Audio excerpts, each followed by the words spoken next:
Having worked on these sites, I know that it takes unique individuals, dedication, and passion to do what they do. Can you tell me a little bit about those people? Absolutely. So obviously, the business is nothing without the people that make it. It's certainly not attributable to one person. What it is the collective good of what these people are able to do as a team. And so we have Team OSI, Team Radford, and Team Holston. You have a workforce that has been here for generations. Both plants began their inception in 1939, came online in late 1940.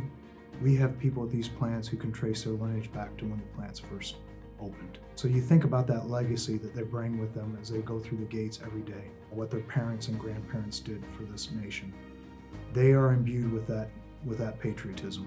They take their work very serious. They are very good at what they do. I could not be more proud of the workforce than what we have here today.